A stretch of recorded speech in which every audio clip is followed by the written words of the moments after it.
Mesti. Alhamdulillah. Alhamdulillah. Duduk. Siap, Ustaz. Mana? Kabar sehat? Alhamdulillah, Ustaz. Alhamdulillah. Kapan sampai sini? Sampai hari Kamis, Ustaz. Kamis. Hari Keluarga Rabu. sehat? Betul, alhamdulillah. Anak sehat ya? Alhamdulillah, Ustaz. Alhamdulillah. Alhamdulillah. Mudah-mudahan semuanya baik-baik. Amin, amin. Gimana di jalan ramai? Agak sepi, Ustaz, hari Rabu. Sepi. Iya. Rabu sepi ya. Hari kerja itu. Kerja tapi kan nanti libur ya 17 Agustus ya. Oh iya, betul, Ustaz. Iya. Ikut upacara ya. Oh iya. Ya, ikut upacara, kemudian juga bikin kegiatan yang menjadikan kita satu mensyukuri nikmat kemerdekaan, yang kedua selalu menampilkan nasionalisme dalam setiap keadaan, cinta tanah air, cinta bangsa, dan yang paling penting mewujudkan karya nyata. Ya, jangan sampai bangga tapi nggak bisa membuat sesuatu yang memakmurkan negeri. Gimana? Ada berita apa? Biasanya suka bawa berita. Betul, Ustaz. Ini seperti Ustaz di media sosial itu sekarang lagi rame-ramenya, Ustaz, lagi rame. Kenapa mantau media sosial terus? Kenapa ngaji Quran aja? Soalnya beritanya seliuran, Ustaz. Di berita-berita juga suka ada di portal-portal Pada berita. baca yang seliuran mendingan kan baca yang jelas-jelas, Quran, hadis, ya. Bukan panduan kehidupan. Jangan terlalu banyak interaksi begitu ya. Betul, Ustaz. Ya. Kenapa? Ada masalah apa? Ini Ustaz, apa namanya, rame lagi diperbincangkan itu yang di medsos itu ramai soal dukun. Dukun yang bahkan yang menggunakan ayat-ayat Al-Quran, Ustaz, seperti itu. Ada yang begitu. Iya, ternyata. Begitu ya? Betul. Zaman Nabi dituduh dukun, sekarang dukunnya pakai Quran. Iya. Pertama, jadi hukum berkonsultasi, meminta sesuatu, membenarkan dunia perdukunan atau apa yang dikatakan dukun sendiri, itu ancamannya tinggi dari Nabi SAW.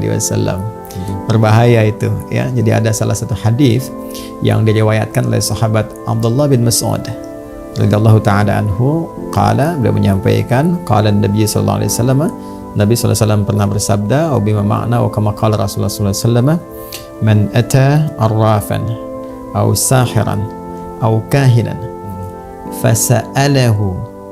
Siapa yang datang, kata Nabi sallallahu alaihi wasallam, kepada arrafan. Arrafan itu orang sebut sekarang kayak orang pintar gitu kan. Nah, paranormal lah ya. Nah, macam-macam lah selalu dibahasakan yang bagus-bagus ya. Padahal juga jadi masalah. Kenapa disebut orang pintar? Karena yang datang bodoh gitu.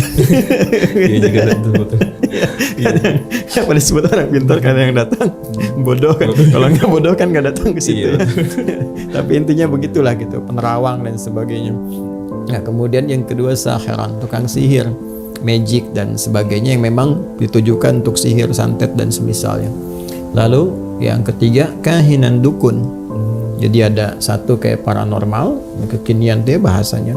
Kemudian yang kedua tukang sihir, yang ketiga adalah dukun. Fasadahu, lalu meminta sesuatu, konsultasi kah, minta untuk jasa tertentu kah, penerawangan, minta jimat, minta ini, minta itu, atau minta jasa untuk menyakiti seseorang dengan sihir, ya, minta jimat pada dukun tertentu misalnya dengan sesuatu. Kemudian ini yang jadi persoalan, ya, fayusaddiquhu bima yaqul. Kemudian dia membenarkan, meyakini apa yang disampaikan oleh dukun itu, ya, atau tukang sihir itu, atau paranormal itu.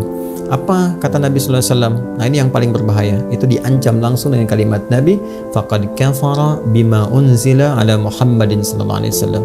Maka pada saat orang itu datang ke dukun, ke tukang sihir, ke paranormal dan membenarkan apa yang disampaikan oleh orang-orang itu, maka dia telah mengingkari, telah kufur terhadap segala yang diturunkan kepada Nabi Muhammad sallallahu alaihi wasallam. Ya. Nah, itu diantara uslub, ya, atau cara menyampaikan informasi yang menunjukkan kecaman yang sangat tinggi, bahkan nanti menunjukkan kepada kekufuran terhadap nilai-nilai syariat yang paling pokok, yaitu akidah. Itu berbahaya. Kata Nabi sendiri itu telah kufur dengan syariat Nabi. Karena itu anjurannya adalah segera bertaubat, ya. Jadi jangan sampai melibatkan diri pada yang seperti itu. Ya, itu harus kita sampaikan agar segera bertaubat, karena itu termasuk satu di antara 7 dosa besar, ya, yang berpeluang mendapatkan murka Allah Subhanahu wa taala dan juga bisa menggugurkan nanti nilai-nilai ketaatan kalau dia muslim ya, yang selama ini dia misalnya berusaha untuk membangun diri, dia sholat misalnya atau bahkan haji atau umrah, tapi dia datang ke dukun, datang ke tukang sihir, datang ke paranormal, ya berbuat syirik, masuk bagian dari syirik nanti itu, karena mempercayai sesuatu yang Allah larang dan menduakan sesuatu yang telah Allah kemudian tegaskan tidak ada itu semua. Ya, jadi sesuatu yang sangat berbahaya. Di An-Nisa itu di ayat 48 misalnya tegas Allah menyampaikan, innallaha la yaghfiru ay yushraka bihi wa yaghfiru ma duna dzalika liman yasha. Ya, sungguh kata Allah sendiri yang menyampaikan. Allah tidak akan berkenan mengampuni dosa syirik. Ya kan? Kalau dia bawa sampai mati. Ya, kalau sampai wafat dia bawa dosa itu. Kecuali kalau sebelum datang ajalnya dia tobat, ya, mohon ampun kepada Allah, dia perbaiki dirinya, menjauhi syirik, taubatan nasuha, maka berpeluang mendapat ampunan Allah Subhanahu wa taala. Tapi kalau dia pertahankan sampai dengan dia wafat, sampai kembali kepada Allah, maka amal apapun yang dia kerjakan terhapus semuanya. Ya, dan itu sangat berbahaya ancamannya. Itu bagi yang berbuat konsultasi, ya kan, membenarkan, percaya dengan itu semua. Sekarang kalau jadi pelakunya, itu jadi lebih berbahaya lagi tuh. Ya, bila dia mengaku muslim. Ya, bila mengaku muslim. Karena itu kita mendoakan semoga Allah melembutkan hati-hati orang yang menduga bahwa dukun itu bagian dari profesi misalnya, ya. Hati-hati kalau dia muslim ya. Kalau dia bukan muslim, ya itu urusannya, kita tidak memberikan pencerahan atau arah-arah jalan kebaikan yang mengikat di luar nilai keislaman. Kalau ingin belajar dipersilahkan, tapi bagi orang Islam mesti yakin dengan tuntunan keislamannya, ya, mesti yakin dengan pedoman keislamannya. Nah, di tuntunan keislaman itu tidak boleh menjadi dukun. Jadi kalau ada orang Islam menganggap bahwa dukun bagian dari profesi, itu dosanya besar, apalagi kalau jadi dukun. Nah, yang paling menarik tuh gini, dulu Nabi Muhammad SAW saat diturunkan Al-Quran kepada beliau sebagai pedoman berkehidupan, itu ada yang menduga, sebagian dari masyarakat di sekitaran Mekah yang ingkar pada masa itu, menduga bahkan menuduh Nabi Muhammad itu dukun. Penyihir tadi. Iya, dituduh penyihir, dituduh penyair, dituduh gila, dituduh lagi dukun. Jadi ayat-ayat Quran itu diposisikan sebagai jimatnya, katanya Muhammad bawa jimat, dia dukun tuh. Makanya turun beberapa ayat, yang paling pokok tuh 2 ayat ya, yang langsung diturunkan oleh Allah Subhanahu wa taala sebagai pembelaan bagi Rasulullah, sekaligus menepis semua tuduhan-tuduhan tuh. Jadi Allah telah membebaskan Nabi Muhammad SAW dari tuduhan-tuduhan perdukunan ya, dengan ayat-ayat Quran. Lalu kalau datang orang membawa ayat Quran dan itu dukun, itu dosanya besar sekali. Nabi Muhammad dituduh dukun, ya, Qurannya sebagai jimat, dibebaskan oleh Allah tuduhan itu. Lantas datang orang belakangan, ya, mengaku dukun, membawa ayat Quran sebagai jimat, itu dosanya besar. Kebayang nggak cara berpikirnya? Ya? Nah, di surat apa kira-kira? Di surat Al-Haqqah, ya, surat Al-Haqqah ayat 42. Wa ma huwa biqauli kahin qalilan ma tadhakkarun. Kata Allah, dan Quran itu bukanlah jimatnya para dukun. Ya, Quran bukan perkataan dukun, apalagi digunakan misalnya ya untuk magic tertentu atau ini dan itu dan sebagainya yang dipahami sebagai bagian dari perdukunan, itu nggak boleh. Qalilan ma tadhakkarun. Orang-orang yang berpraktek seperti itu, kata Quran, itu nggak pernah zikir tuh orangnya. Ya, qalilan itu kalau pakai ma, itu kesannya nggak pernah. Ya, kayak orang Arab bilang begini misalnya, qallama ta'tina atau qallama tazuruna.